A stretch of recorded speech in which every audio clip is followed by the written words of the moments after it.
Hora de Ares. Os detalhes da grande história militar. Um programa de Sérgio Veludo Coelho, com a participação de Paulo Rezende Ribeiro.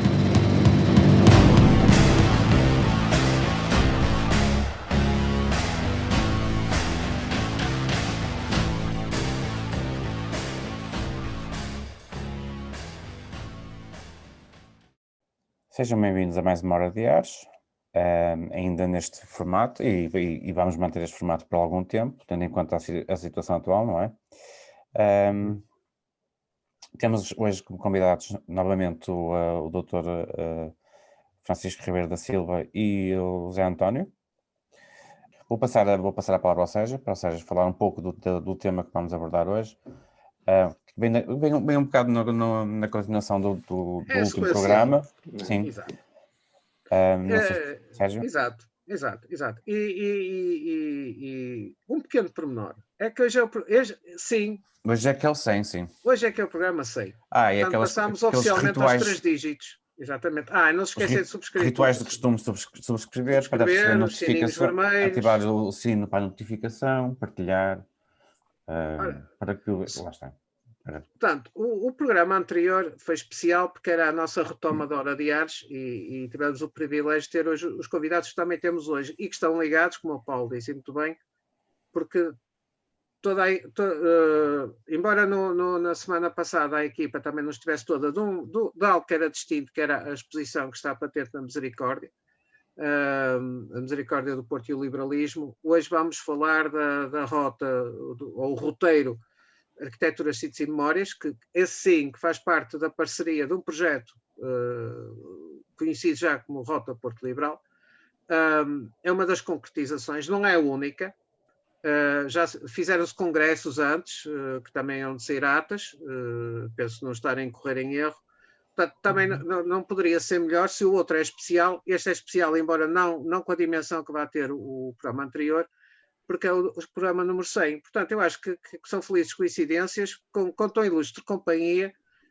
De facto, a única coisa que nos impede de abrir uma garrafa de champanhe é a distância. Portanto, vamos ficar outra vez no virtual do espumante, e peço desculpa, mas pelo menos. Esta obra também contou com uma equipa bastante extensa de autores a escrever, um autor das fotografias, que esse posso já dizer quem é, porque é só um, mas depois vamos mostrar a ficha técnica, porque é uma lista extensa. Foi o Sérgio Jacques, que já colaborou com outros historiadores e outros memorialistas na construção de livros sobre a cidade do Porto, e também até com teses. Estou-me a recordar que foi o fotógrafo de uma tese de doutoramento defendida nas letras sobre vinho verde, colaborou também. E o naipe de autores vamos falando ao longo do programa, tendo em conta que o programa, dentro da sua duração normal, eu vou passar já a compartilhar a tela, porque estamos em Zoom, e vamos comentando exatamente aquilo. Nada melhor do que ver o produto. Eu acho que produto não faz justiça. Acho que apouca o trabalho produto. É um produto, mas é muito mais do que isso. É um roteiro turístico? Não, é muito mais do que isto. Na minha opinião, sempre defendi isto, é subjetivo. Eu acho que é um livro que, por acaso, tem 4 roteiros associados e que nos introduz de uma forma ao cidadão comum, no bom sentido, de uma forma agradável aos sinais na paisagem deste momento tão importante que estamos a evocar, que é o bicentenário da Revolução de 1821, que vem até à primeira fase, a implantação do liberalismo, até Agramonte, aqui até ao final do Cerco do Porto.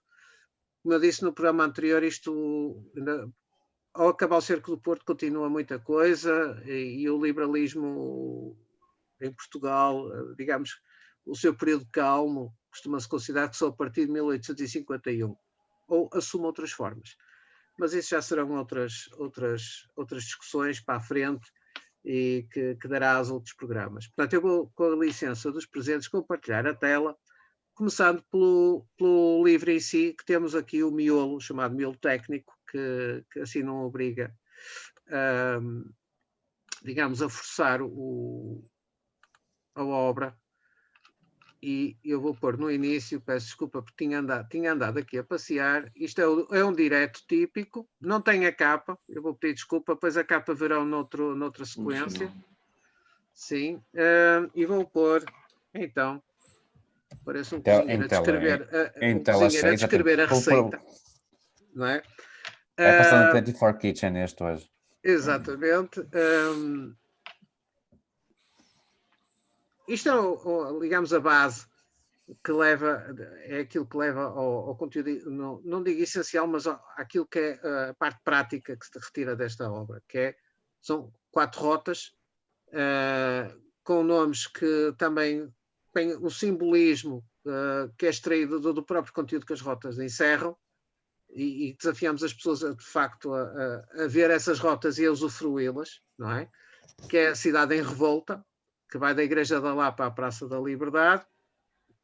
Esta rota, penso que começa a ser, é uma rota quase inicial que evoca muito o 24 de agosto e depois por aqui fora vai desenvolvendo até chegar ao Cerco do Porto, do Paço ao Palacete, do Baluarte ao Prado. Nós já vamos ver o que é que isso, quais são os edifícios que conformam essa rota. Claro que temos que ser aqui um bocadinho expeditos. E depois entre o Rio e o Mar, que é uma parte do Cerco do Porto que às vezes não falamos tanto, que é o que se passa no Rio e que vai até ao mar. Está lá, mas o Rio foi importante. Tem uma parte importante e um papel em todo este processo. O Douro também é, de facto, um ator de duas cidades. E quem assiste ao nosso programa já deve ter percebido isso, porque o Sérgio refere isso muitas vezes. Exato. Sempre que falamos nesta temática, sim. Exato. Eu também vou pedindo comentário aos meus companheiros de painel, que também volto a saudar. É sempre ótimo contar com estas presenças. Não sei se mais alguém se juntará a nós, mas de qualquer das formas, eu peço desculpa que o scroll do rato é um bocadinho brusco, mas vemos já aqui, por exemplo, o naipe de autores. Prefácio é do Sr. Professor Ribeiro da Silva, e depois temos aqui parcerias de autoria de... Vamos já aqui por algo que é importante. Todos estes textos foram escritos com um esforço de investigação, de aplicação. Portanto, são textos escritos por pessoas que entre especialistas e pessoas direcionadas muito para o tema. Portanto, isto não são textos propriamente de divulgação ou de memória, mas muitos deles, ou a maior parte, já atinge alguma profundidade, ou seja, isto já dá um suporte ao roteiro que, se não for usado como roteiro, é usado como uma obra de suporte para determinado tipo de informações à época. Por isso é que eu lhe chamo mais livro, mas isso sou eu, do que propriamente roteiro. Tecnicamente é um roteiro, mas eu considero um livro. Não sei se os meus companheiros de painel concordam, mas pronto. E também os desafio a intervir quando por bem acharem. Já agora, Sérgio, já sim. Que estamos no índice, fazer referência às 6 instituições que integram Exato. a Rota Porto Liberal. Começando pela Irmandade da Lapa, eu vou seguir aqui o índice da esquerda para a direita, depois a Direção-Geral do Património Cultural através do Museu Nacional de Soares dos Reis, o Exército Português, aqui representado pelo Museu Militar do Porto, depois a Praça da Liberdade, que nos remete para a Câmara Municipal do Porto, a Santa Casa da Misericórdia do Porto, aqui representada como Museu e Igreja da Misericórdia do Porto, e depois a Direção Regional de Cultura do Norte, aqui com o Mosteiro da Serra do Pilar. Portanto, estão as 6 instituições que integram a Rota Porto Liberal. Eu aqui até se me permitem, punha já aqui até uma questão, porque está na gênese, ao Sr. Professor Francisco Ribeiro da Silva, de facto, a gênese deste projeto. Eu gostaria de saudar a cada um de vós, começar pelo Paulo, pelo Sérgio, pelo José António, e gostaria de salientar, antes de mais, a importância deste livro. É um livro pequenino, tem 128 páginas em formato pequeno, mas é um livro diferente dos outros. É um livro que começa logo por ser fácil de transportar. Não é um livro pesado, não é um livro para andar numa pasta. É muito fácil. E o conteúdo é muito rico porque os autores foram obrigados a ser sucintos, porque o espaço que dispunham não era muito. E, por conseguinte, é uma coisa que se lê bem, porque podendo andar no bolso ou na carteira, lê-se um capítulo rapidamente, em minutos, e pode-se parar, e portanto é uma coisa que não há outra igual. Neste domínio do liberalismo nós temos muita bibliografia sobre doutrina, sobre história, sobre arquitetura, sobre não sei o que mais, mas este é um livro que é, como disse o Sérgio, é um pouco roteiro, mas não é só roteiro, ele fala de coisas com originalidade, porque não é uma repetição apenas de assuntos ou matérias já conhecidas. É verdade que muita coisa já era conhecida, mas também é verdade que há aqui investigação original e pormenores que eram desconhecidos. E o livro está bem organizado, e julgo que aqui o papel do Sérgio foi importante, porque nós temos um livro que tem simultaneamente texto e fotografias. As fotografias são de muito boa qualidade, a impressão é de boa qualidade, e a obtenção de cada fotografia é feita em moldura diferente, isto é, enquanto que as fotografias correntes, nós estamos na rua e fotografamos, aqui o Sérgio já arranjou pontos mais altos. O Sérgio Jacques, neste caso, o Sérgio Jacques. Exatamente, Sérgio Jacques, exatamente, são dois Sérgios. Exatamente. Que está aqui no nosso monitor, outro é o Sérgio Jacques, que foi o fotógrafo, que também acompanhou esta coisa desde o início. Portanto, há aqui dois méritos, se me permitem, que são os textos e a fotografia e a concepção do livro, que é de facto uma concepção muito interessante. Mas eu gostaria também, foi que me foi pedido, de falar sobre a origem de tudo isto. No fundo, eu acho que tudo começa na Irmandade da Lapa, por uma razão. Nós, na Lapa, temos o coração de Dom Pedro e pensamos em criar um centro de interpretação do coração de Dom Pedro. E a Lapa fez mesmo um concurso, participou num concurso para obter fundos para criar este centro de interpretação. Não aconteceu, mas a ideia foi avançando e foi possível reunir aquelas entidades que o José António acabou de referir à volta do liberalismo, porque a data de 200 anos era preciso ser comemorada e nós começámos a pensar nisto bastante mais cedo. Eu sou mesário da Irmandade da Lapa e daí, para os ouvintes, para aqueles que vão ouvir-nos, a explicação do meu interesse, para além de historiador, foi de facto ser mesário da Irmandade da Lapa e termos a consciência do valor da relíquia que é o coração de Dom Pedro, foi ali guardado desde 1835 e que continua lá guardado, e a responsabilidade, por um lado, da Câmara Municipal, mas também e muito da Irmandade da Lapa. Eu digo da Câmara Municipal porque é sabido que quem tem as chaves do mausoléu onde está o coração de Dom Pedro é a Câmara Municipal, mais concretamente o Sr. Presidente da Câmara, porque estas chaves estão no gabinete do Presidente da Câmara. Bom, a partir daqui, depois fomos juntando vontades e começou a haver reuniões de um grupo que se revelou fantástico em termos de continuidade, de resiliência, de capacidade. Inicialmente eram muitas senhoras, continuaram, mas depois os cavalheiros também entraram, e bem, porque as duas componentes, são as duas partes do homem, que é o homem e a mulher, quando se juntam para bem, fazem coisas boas.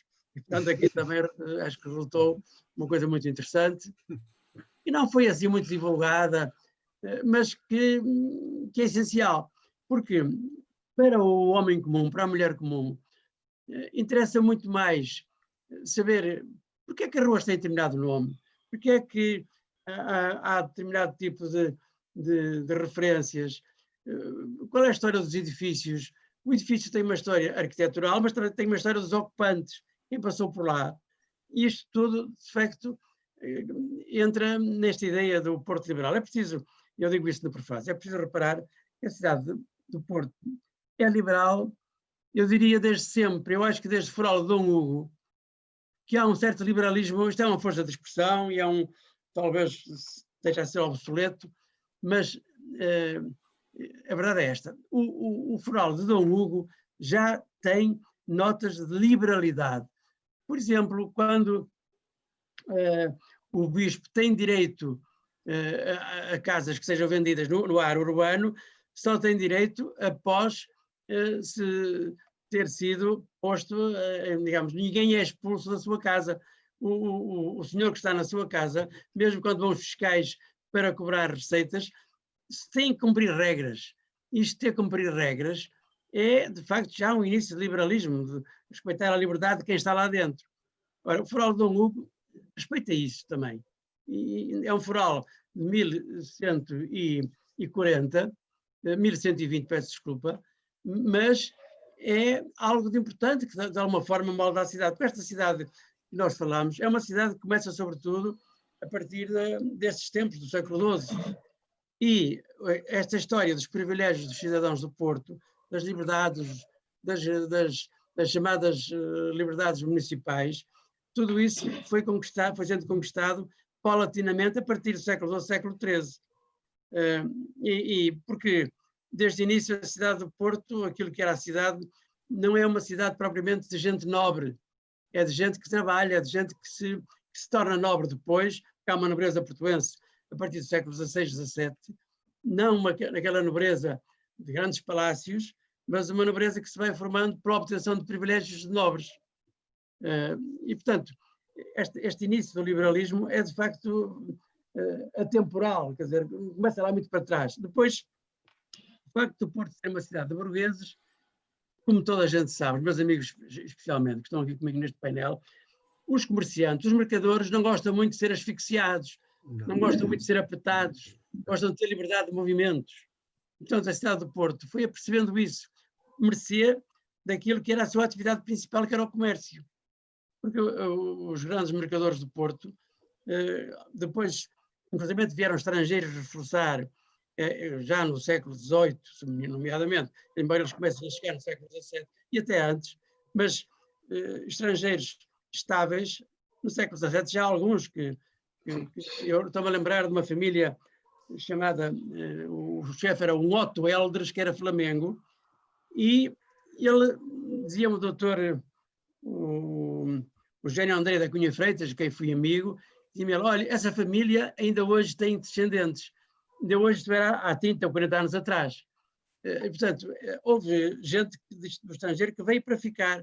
Normalmente os estrangeiros vão para ganhar uns dinheiros e depois voltam ao ponto de origem. Os nossos brasileiros estão na viagem, os do Porto, muitos deles foram ao Brasil e regressaram, e claro que muitos ficaram lá também, na verdade. Mas foi um pouco assim. De modo que é um pouco este liberalismo que está um pouco no ADN dos portugueses. Depois há a questão da revolta liberal.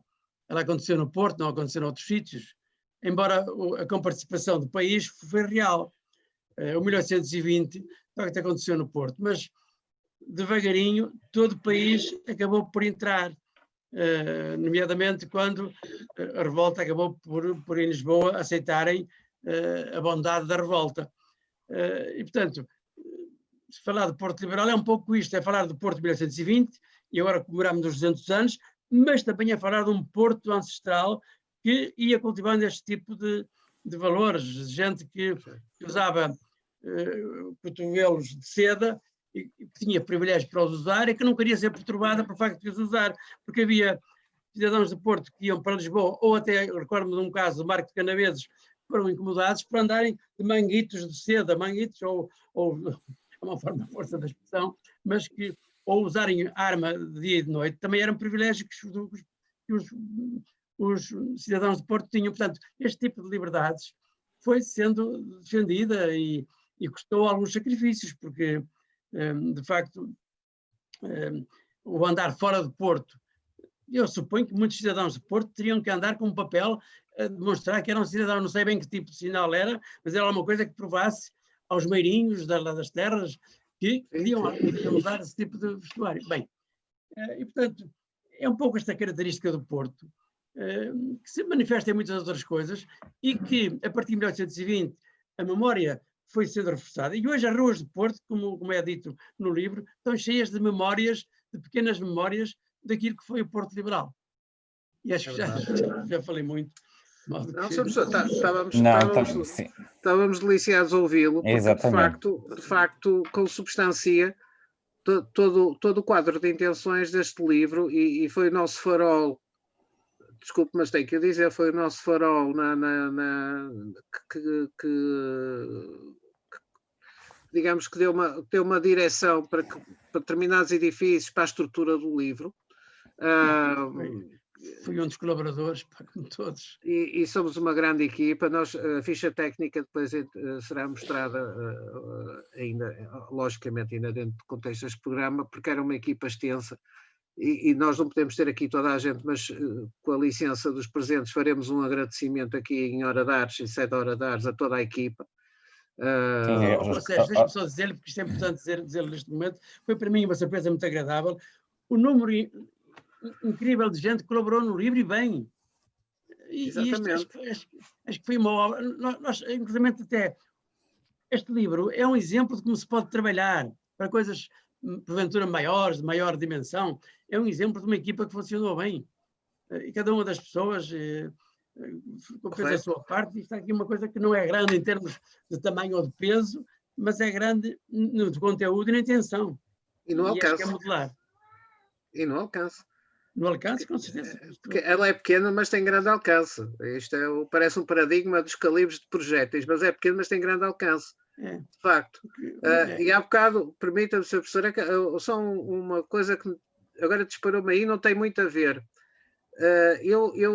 Ou foi no Facebook, a passear naquelas páginas, não sei se era do Porto Desaparecido, tinha a referência à Rua da Bainharia. Sim. E dizia do facto dos burgueses do Porto poderem andar armados dia e noite, privilégio que fora do Porto possivelmente não era dado a burgueses nenhuns, a não ser que usassem uma coisa italiana, que era uma forma de contornar, que era o cinque dedo, que era uma espada muito curta, que aquilo era um punhal, mas extremamente largo, que na burguesia italiana era uma forma de contornar a questão que era só reservada à aristocracia o uso de arma. Mas no caso do Porto, de facto, é curioso. E ter uma rua onde se fazia a bainha da arma. E muitas vezes eu disse aos meus alunos que a bainha não era só a espada, porque às vezes a espada em si até vinha de herança, que era vulgar, passada de pais para filhos, até ser um modelo até já um bocadinho ultrapassado, mas a bainha era algo que dava outro estatuto à espada. Eu não resistia a fazer esta intervenção, porque de facto temos essas ruas corporativas que ainda hoje subsistem, e a Rua da Bainharia, que tem que se dizer Bainharia, porque senão temos alunos a pensar o que é que aquilo tem a ver com banha. O I tem que ser bem, tem que ser bem reforçado. Porque senão é... Bainharia de quê? Bainhas? Sim, bainhas de espada, bainhas de punhal, sim. E justifica-se? Sim. Estamos a falar de peças que eram verdadeiras obras de arte, com pedras engastadas, com veludos, com cores cortiças. Dava muito trabalho fazer uma bainha de uma arma de estatuto. Aliás, os espadeiros do Porto tinham presença importante na procissão do Corpus Christi, com outros. Mas os espadeiros, não padeiros, espadeiros, os espadeiros. Era de facto um grupo importante também. Não, os coronheiros também. Nesse aspecto, o Porto é fértil nesse tipo de coisas. Não, Sr. Professor, aliás, isso deixa em aberto futuros estudos para a questão que ficou até. Nós chegámos a ter, de facto, um arsenal real, por estatuto, entre 1802 e 1812, mas o trem do ouro não era a única. O trem do ouro era importante, que aliás até é muito importante aqui para o contexto, que é o arsenal do trem. Mas o fabrico de armas na cidade e a subcontratação merece estudo mais alargado. Até, inclusivamente, em conversa com o professor Gonçalves Guimarães, aqui há pouco tempo, ele menciona-me o artilhamento dos navios comerciais feitos no Douro. Sim, sim. Artilhar os navios de comércio. Porque lá está também o divulgar a questão dos estaleiros na cidade, que construíam navios para cima das 300 toneladas. Estamos a falar de abrigos e escunas, portanto, obriga a ter uma construção naval muito elaborada. E ele refere a questão do artilhamento. E o professor Gonçalves Guimarães também é uma pessoa que vai muito à documentação. E ele apanhou-me um bocado de surpresa, que nunca tinha ido atrás do tema. E é algo que vem até este período. Portanto, fica aqui muita coisa em aberto, de facto. Eu aqui há tempos tive a oportunidade de fazer uma comunicação na Academia da Marinha, de que sou sócio, não é? E tenho que ir lá de vez em quando. Fiz uma comunicação sobre a construção naval no período filipino. Há um programa enorme de construção naval, que é sobretudo feito já em Lordelo, naquilo que foi depois o trem de Lordelo, precisamente. Mas também há ainda, nessa altura, naquilo que é hoje a Alfândega do Porto, naquele espaço que era praia, que era a margem do rio, que era lugar de recreio da juventude do Porto, faziam ali os chamados jogos de canas, que eu penso que consistiam um pouco em andar a cavalo e roubarem o parceiro, mas não com lanças a sério, mas com paus que fossem lanças a sério, podiam matar mesmo. Mas havia esse tipo de jogos que era ali feito, e a construção naval era feita também ali, pagava cada navio que se construísse, pagava um foro à Câmara do Porto bastante importante. Mas a tendência foi para ir para o lado de lá, para a margem esquerda do rio, mas também mais para Jusante, onde havia boas condições, em Lordelo ou no Ouro. Até há pouco tempo ainda se via lá a infraestrutura para a construção. Hoje ainda se vê qualquer coisa, mas já não é nada. Mas havia ali construção naval com algum interesse. Algumas rampas que agora é de pôr os barcos de pesca a seco para calafetagem. Mas tem ali algumas estruturas de madeira que são também rampas de seco de estaleiro. De facto, o estaleiro foi. Claro que o espaço é relativamente pouco, mas também temos que pensar que o rio não como está hoje, nem sempre esteve assim. Claro. O leito do rio não foi sempre igual. E, portanto, terá havido oportunidades ali, haver mais espaço. Mas aquela zona onde hoje está a Alfândega, efetivamente havia ali espaço para a construção naval, não era propriamente um estaleiro, mas cada mestre que queria fazer um navio tinha que contratar tudo, tinha que pedir autorização à Câmara para ter lá, durante aquele tempo de construção, digamos, direito a ter aquele espaço ocupado. É interessante esse tipo de... Tem havido historiadores que têm se dedicado muito a isto, como o Amândio, têm feito uma grande investigação sobre este tipo de coisas. Sim. Mas há muita... porque o Porto é uma cidade de ligações ao exterior, portanto tinha que ter forçosamente construção naval. Senão não há ligação ao exterior que não seja apoiada nesse tipo de infraestruturas. Claro. Então temos que descobrir onde é que se faziam os navios. Na margem esquerda e na margem direita também. Aliás, na margem direita hoje tem muito mais atividade do que tem na margem esquerda, porque na margem direita ainda há ali um cantinho onde se fazem os barcos rabelos e tal, se vão construindo lá do lado de Gaia. Isso, o Gonçalo Guimarães também tem estudado isso muito bem. Sr. Professor, está-me aqui a levantar a ideia para um programa sobre isso.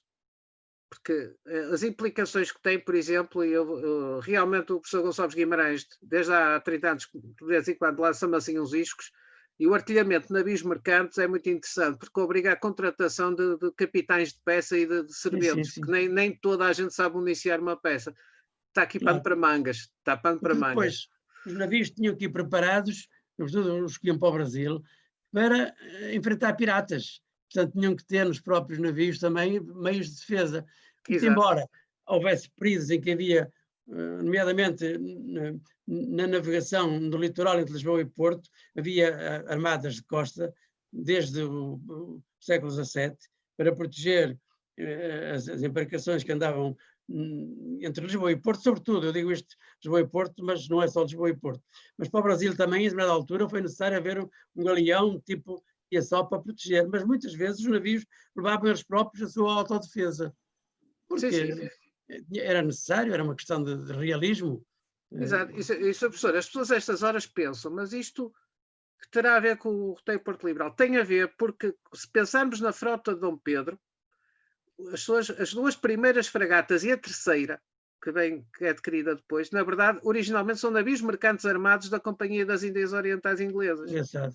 são East India Man, não eram fragatas de origem para, aliás, são um bocado ronceiras, porque são mercantes armados pesados e muito bem armados, mas são um bocadinho ronceiras. Mas apesar de tudo, deu para o Napier derrotar a esquadra de Dom Miguel ao largo do Cabo de São Vicente em julho de 33. Portanto, foram suficientes. Lá está, a questão dos navios, o mar, a questão da importância do mar neste conflito, que normalmente chamam para terra.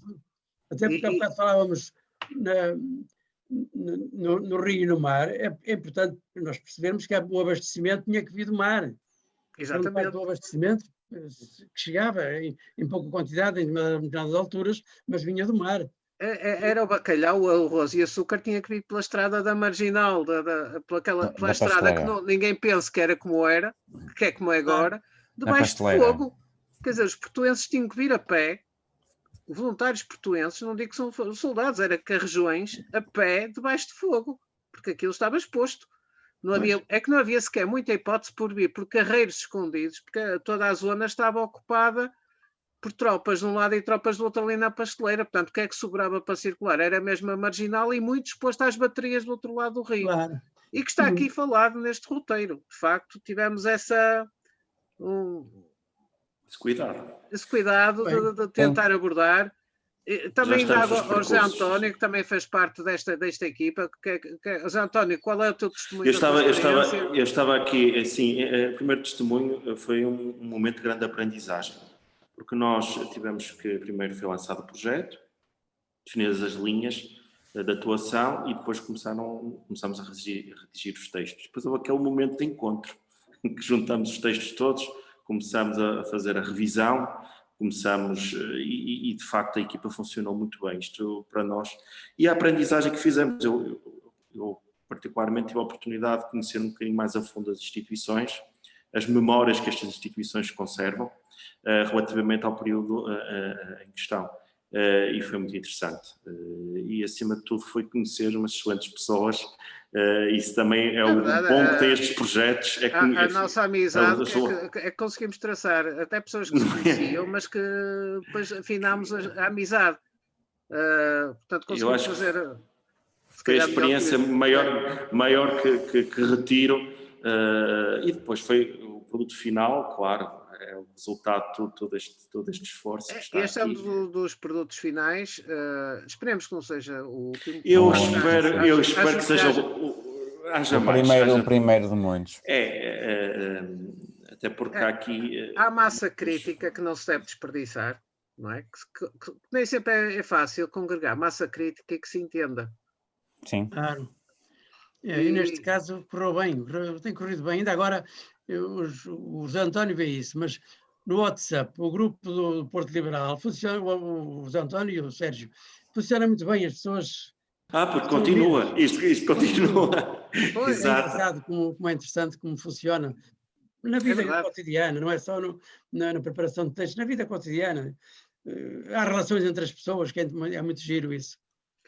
E depois a investigação é muito interessante. Depois investigamos para o livro, redigimos este guia, mas depois há outros projetos e é muito interessante, estamos sempre a trocar ideias. Às vezes acontece-me estar a escrever sobre um determinado benfeitor da misericórdia, estou a ligar para a Orquídea, estou a ligar para a Alexandre, a perguntar-lhes se determinada figura passou por aí. Na outro dia aconteceu isso relativamente ao Museu Militar do Porto e é algo que, ou estar a falar com a Orquídea acerca da toponímia. Há aqui uma referência toponímica, como é que, sabes a que é que se refere? Porque agora há muitos largos, praças, ruas que mudaram de nome e mudaram muito fruto quer com o liberalismo, é uma das grandes fontes de abastecimento, digamos, de toponímia na cidade, também para outros períodos como a implantação da República, mas são momentos importantes. Mas esta memória está a toponímia que vem do período e é que ainda existia já e que consegue permanecer. Porque, por exemplo, não sei se... Goelas de Pau. Pois, exato. Na verdade é uma. O Hospital das Goelas de Pau, que não tem nada a ver com o período, é posterior, mas o sítio já tinha o nome. Goelas de Pau. E, de facto, as doenças infecciosas, uma parte delas até aqui da laringe, eu acho que há muita gente que acha que tem a ver com Goelas de Pau, tem a ver com as doenças que na altura foram o objetivo da construção daquele hospital, que agora Joaquim Urbano. vai ter um plano social associado à sim. Câmara. O Joaquim Urbano. Assim, eu acho que só 20% das pessoas é que chamava ao complexo Joaquim Urbano. Os outros 80% é que era o Hospital das Goelas de Pau. Mas vamos ao mapa do Coronel Moreira e são goelas de pau que lá estão. Zé António, o Joaquim Urbano não era da Misericórdia? Foi durante algum tempo, mas foi. Tinha Não essa muito ideia. foi da Misericórdia, mas não foi muito tempo. É interessantíssimo porque realmente também acho que este livro deixa aqui pistas para futuros estudos. Eu acho que se conseguiu congregar, eu acho que tem multifunções este livro. Tem muito essa vertente, até porque arquiteturas, sítios e memórias, não é? Muita questão das memórias que existem na cidade. É curioso, uma das coisas que eu reparo, ainda hoje falamos disto, não só entre historiadores, as pessoas que se dedicam à investigação deste período, mas ainda se fala, não é? É muito corrente falar dos mártires da liberdade, falar do papel do Porto neste período, enfim, é algo que ainda permanece, mais no domínio da imaterialidade.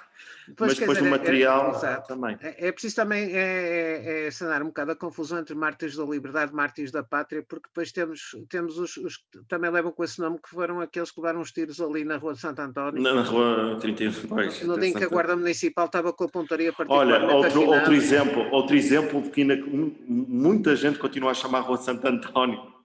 Sim, a 31 de janeiro. O professor tinha, numa das reuniões que uma vez tivemos, disse algo muito engraçado, que era fazer um percurso da Rua Santo António à Rua 31 de Janeiro. Subia-se numa maneira, descia-se da outra. Eu acho que subia Santo António e descia-se 31 de Janeiro, pela lógica, porque eles subiram a Rua de Santo António, mas depois desceram muito depressa em formato 31 de Janeiro.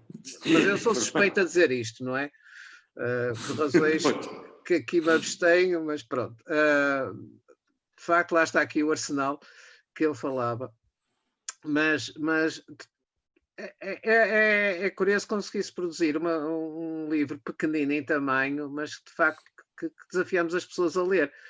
E temos aqui, estamos a chegar, ainda estamos com alguns minutos, mas estamos aqui a chegar à ficha técnica, que é muito importante, porque primeiro que define os parceiros, de facto,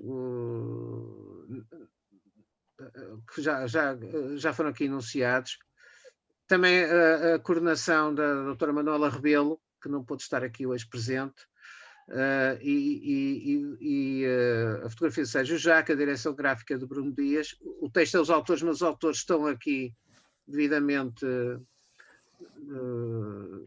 Talvez uma sugestão para o site para a página Rota Porto Liberal seria talvez a Rosa, que é a nossa operacional, ir pondo as biografias dos autores, como às vezes se faz nas editoras, ir colocando as biografias dos autores, é uma coisa que ajuda muito, porque este livro ainda está em apresentação, este livro está em processo.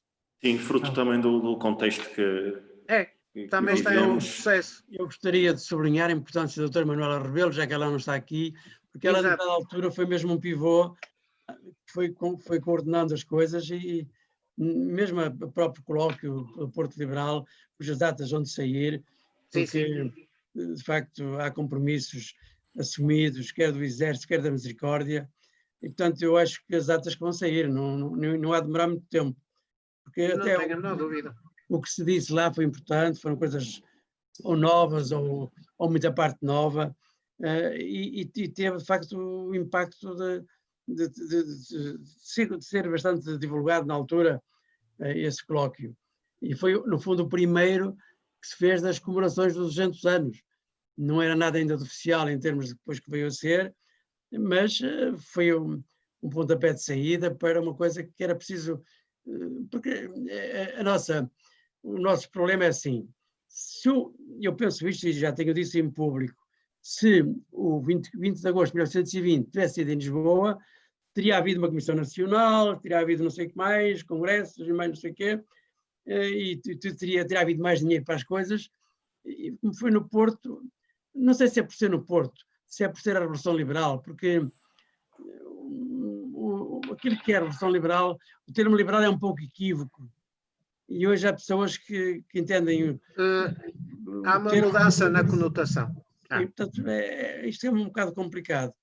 O Presidente da República, no discurso que fez no Porto, na inauguração da Feira do Livro, sobre o assunto da Revolução Liberal do Porto, percebeu bem a questão e disse bem a questão.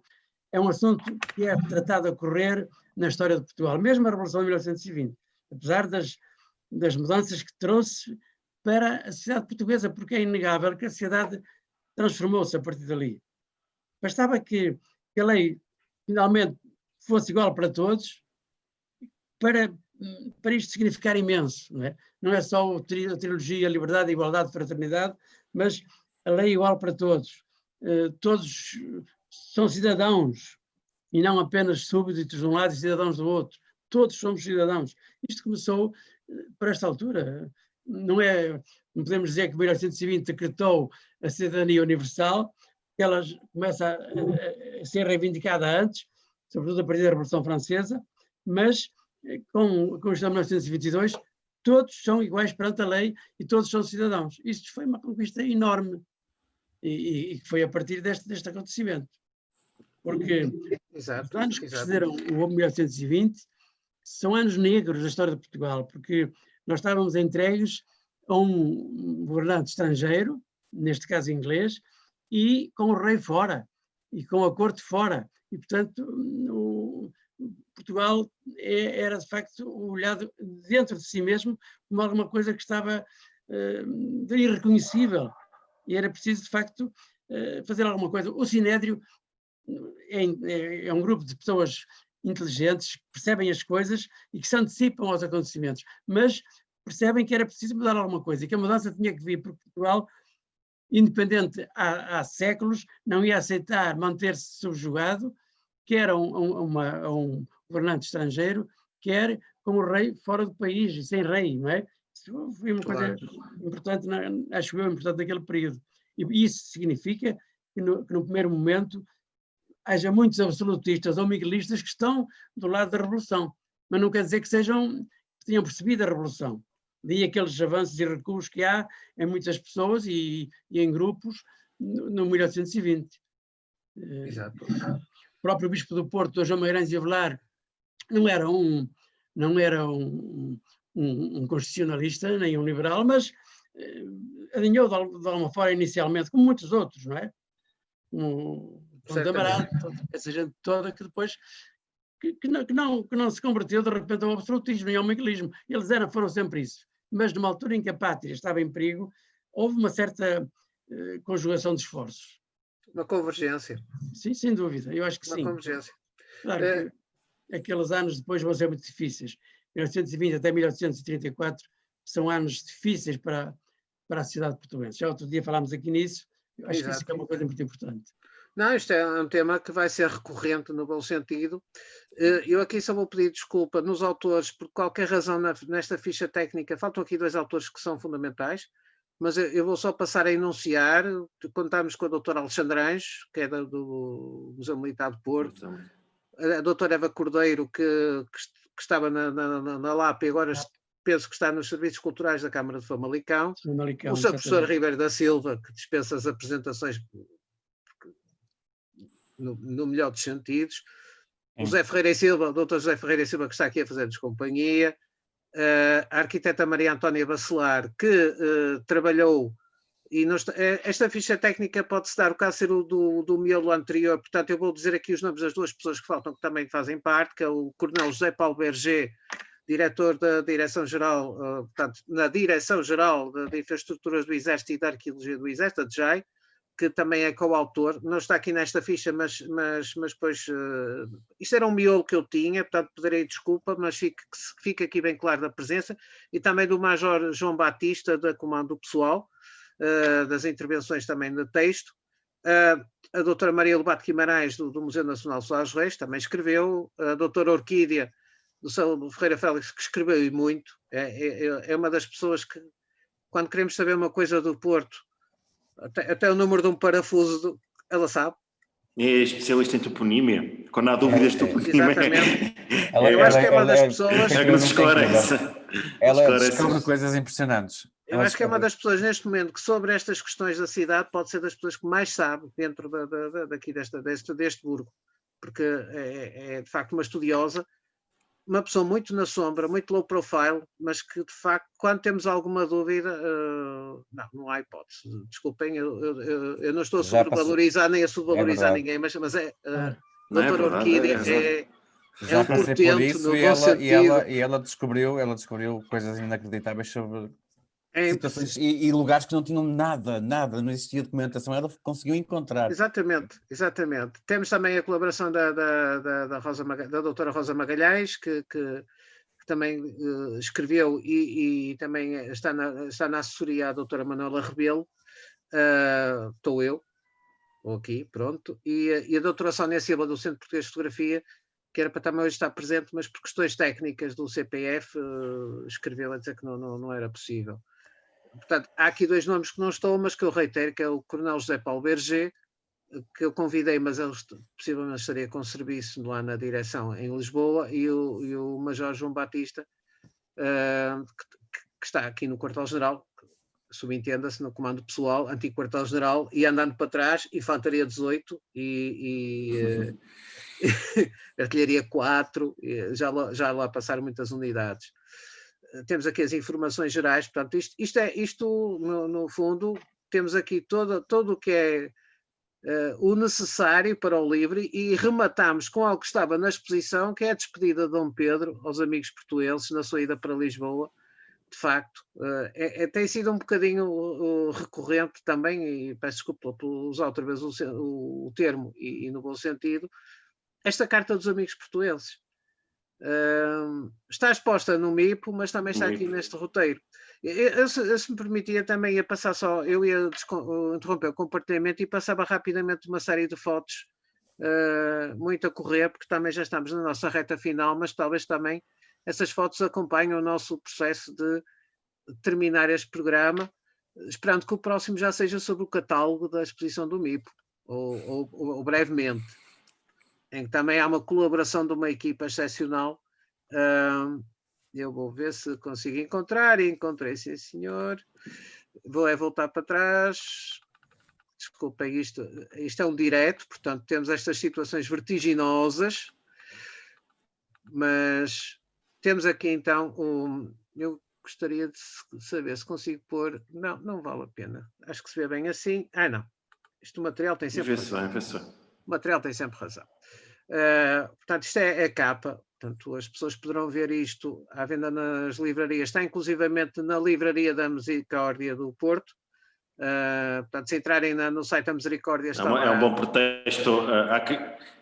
Tem na loja, podem fazer a encomenda através da loja, compra. Exatamente. E é um bom pretexto, é um bom presente de Natal, que para aqui, além do português, está mais em francês, em castelhano. Tem um preço simbólico, não é um preço que não é nada exagerado, é simbólico. Exato. Exatamente. Não, são 10 euros, por isso. Até porque a própria forma como o livro está feito, o papel, é um livro pequeno, mas bastante resistente em termos físicos. É resistente, sim, senhor. É um livro para andar no bolso, fácil mas que acondicionamento. Acondiciona, mas está graficamente bem conseguido e graficamente resistente. Até que portanto, não será um livro que se degrada. As fotografias tinha que ser resistente. As exatamente. Aqui impecáveis. Aqui dá para ter aqui é uma carteirinha com as 4 línguas, mas já dá. Mas percebe-se que o livro tem muita qualidade nesta imagem. A lombada é... Exato, isto são as fotografias. A tradução em inglês, espanhol, não é? Em francês. Francês também. Portanto, está pelo menos nas 4 línguas principais, sem desprimo de qualquer outra língua. Tem que fazer um em mandarim.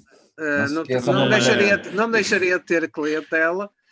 E depois temos aqui mais uma sessão de fotografias do Sérgio Jacques, em que nós podemos ver aqui, de facto, que aqui isoladas do texto, de facto, também fazem justiça a uma visão da cidade exemplo, aqui a Misericórdia, onde eu tenho o rato, foi de onde o edifício em frente, e o Zé António, temos ali umas marquinhas de impacto de artilharia, por aqui. É que nós já tivemos o edifício a ver mais cirurgicamente.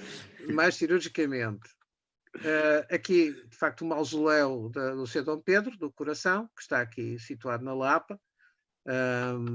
Um lugar a visitar, sem dúvida, a própria igreja per si, mas, de facto, isto é um dos símbolos aqui repousa, e há um ritual, quando o Presidente da Câmara recebe as chaves do mausoléu e ele é retirado com alguma regularidade ao Instituto de Medicina Legal, isto não é um ato que se faça como se fosse uma coisa do dia-a-dia. Há um certo ritual que, aliás, penso que está fotografado, até se pode ver online, não é um ato fortuito.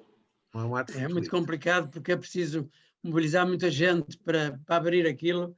Exatamente. Normalmente são no mínimo 4 homens possantes, 2 em baixo, 2 lá em cima, para poderem tirar aquela porta que é de metal, embora a porta seja de castanho, mas depois tem aquele forro claro. em bronze. Sim.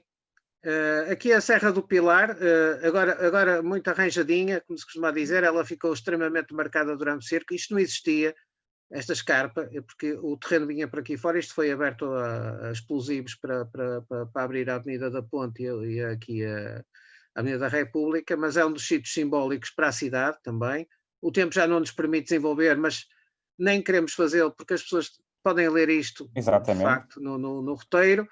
O Museu Militar de Porto, o edifício não existia à época, mas desenrolou-se aqui, nesta área, uma das batalhas decisivas, logo no início, cerca da Batalha de 29 de Setembro, dia de São Miguel, que também está explicada no roteiro.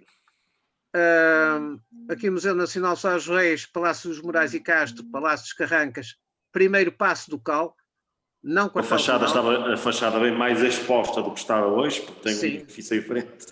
Portanto, daí ele ter ido depois para a casa da senhora Laura Leitão, mesmo assim não estava muito seguro. Aqui a estátua a estátua equestre do Anatole Calmelos, com os painéis que não são os originais. Estes são as reproduções em bronze. Os originais estão em Santo Ovídio, no quartel de Santo Ovídio. E com o nome dos justiçados em baixo também. Exatamente. Aqui a Academia Real de Comércio, uma das suas entradas, considerada a principal, está do lado oposto na Praça dos Leões, a antiga Praça do Exército Libertadores, Cadeia da Relação, que também cuja memória também está evocada aqui pelas circunstâncias, desde os mártires da liberdade até ao facto do Carrasco ainda estar cá durante o cerco, e quando as tropas liberais chegarem e se libertou a cidade, o Carrasco foi carrascado. Portanto, desculpem o termo, sofreu bem na pele. Aqui Santo Ovídio com a sua versão atual da fachada. Aqui faz falta a Maria Antónia Bacelar, que fez a sua tese de mestrado sobre este edifício. E aqui a Lapa, que à altura não teria uma das torres sineiras. Portanto, tudo está explicado no roteiro. Estamos aqui a fazer um bocadinho, a induzir as pessoas a ler, porque de facto está tudo muito bem explicado lá. Aqui a casa da Dona Laura Leitão, finalmente está assinalado o local para onde veio o segundo passo do Cal. Eu estou a usar o termo propositadamente. O palacete onde esteve o Sá da Bandeira, onde teria sido feita a amputação, segundo se diz. Os congregados também, o texto até penso que é da doutora Orquídea Félix. Aqui já não está, este edifício é posterior, estaria aqui o edifício dos oratorianos. Isso consegue-se ver nas gravuras dos desenhos do Joaquim Vitória Villanova. Isto foi paiol e Hospital de Sangue. Deve ter sido interessante ter um paiol e um Hospital de Sangue lado a lado, com tudo que isso implica. Aqui é a Zona das Virtudes, que eu atrevo-me a dizer que não deve diferir muito de como estava em 1832-33. E ficamos por aqui e... Mesmo... Devia haver mais água nessa altura do que agora. Provavelmente. Exatamente. E chegamos... Eu tinha-me dito para ir aos 47 minutos, mas não, eu vou abusar outra vez da boa vontade do Kim Almeida, porque este também era um momento especial. São os 100... Eu ia dizer que eram os 100 anos do programa, não são os 100 anos do programa. Prometemos que para a próxima quinta, desculpa, mas nós para a próxima vamos cumprir o tempo. Exatamente. É muito complicado. Eu também quero é muito complicado cumprir o tempo. Nesse sentido, e para que se faça justiça também, na Rádio Transforma, quero aqui agradecer a paciência ao nosso líder espiritual, que é o Henrique Dória, que vai nos perdoar. Temos mais um programa que vai chegar aos 60 minutos, o outro chegou a 1h30, portanto estamos a evoluir, vamos voltar à normalidade dos 45 para a semana estamos minutos. nos 40 minutos. Se calhar com o catálogo da exposição do MIP não vai ser possível. Não, mano, é 40 minutos. Vamos também foi uma grande equipa. Fazemos de conta que sim.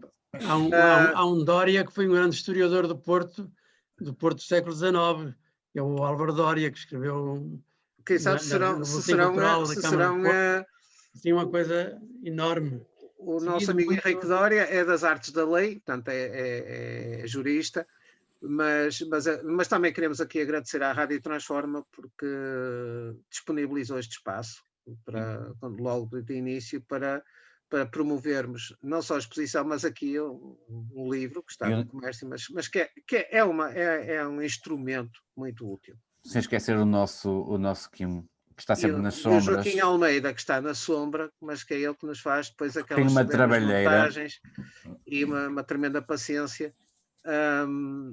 E também endereçar os agradecimentos antes de terminar aos ausentes, que não voltamos a reiterar. Toda aquela equipa. Não está lá 2 nomes, mas do Coronel, eu peço desculpa que ele é meu amigo pessoal, do Coronel Berger, José Paulo Berger, e do Major João Batista, e toda a equipa. Não quisemos esquecer ninguém, esperamos não ter esquecido ninguém, que se faça justiça, porque de facto foi uma equipa, e continua a ser uma equipa extensa e que conseguiu trabalhar, e penso que vai conseguir também continuar a fazer, e dos parceiros, porque também podemos mencionar a Elvira Rebelo, a doutora Elvira Rebelo, o doutor Agostinho, mas que fazem parte dos parceiros, são os representantes das entidades parceiras. Portanto, resta-me saudar... O Coronel Abrunhosa também esteve connosco muito tempo.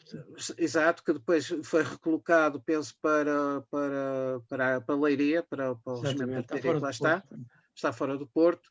Portanto, isto já foi uma equipa que foi crescendo, foi agregando, e que esperemos que cresça ou que se mantenha. Mais uma vez agradecer... Saudar o Zé António e o professor doutor Francisco Ribeiro da Silva, que estão connosco. Obrigado. Foram 2 semanas muito interessantes mesmo. Okay. É sempre foi um gosto de participar. Também é um grande gosto de participar convosco, sem dúvida. Isto continua. Que brevemente o programa seja sobre o catálogo. Até me sinto mais novo. Por isso, mais uma vez, um enorme bem-ajam. Não se esqueçam de subscrever isto. Estou a falar para os nossos Exatamente. Subscrever, partilhar, seguidores. Ativar os sinos de notificações para quando há carregamentos, não só nossos, mas também há carregamentos de outros programas que são interessantes. Noutras áreas temáticas, economia, política, literatura. Portanto, a Rádio Transforma não somos só nós, há mais temas e mais pessoas. Mas parabéns também à equipa. Sim. E muito obrigado, e desejamos um resto de uma semana feliz. Agora, hoje oficialmente entra qualquer coisa tipo estado de emergência, de calamidade, mas se compararmos com há 180 e qualquer coisa anos, o que era um Porto debaixo de cerco, não sei se não deveremos relativizar, apesar que não devemos levar de ânimo leve o que se está a passar, mas cóleras, morbos, falta de comida e a pólvora a escassear também não foi agradável. Não. E falta de combustível, lenha, que não havia lenha. De lenha. Portanto, ainda não chegámos a esse ponto, ainda não acabaram as briquetes para acender as lareiras, que já está a começar a ficar muito frio. Meus caríssimos e queridos amigos... Há uma parte que é o inverno todo, é o outono e o inverno todo. Exatamente. Meus queridos amigos, se me permitem que vos trate assim, despedimos, agradecendo, e até à vista, porque ainda vamos voltar a reunir, se calhar no lançamento do catálogo com mais pessoas, talvez com o Pedro. E como diz o Sérgio, sempre a considerá-los. Sempre a considerá-los. E muito obrigado, e então até à próxima. Obrigadíssimo. Até à próxima. Até à vista. Até à próxima. Até à vista. Muito obrigado. Obrigado.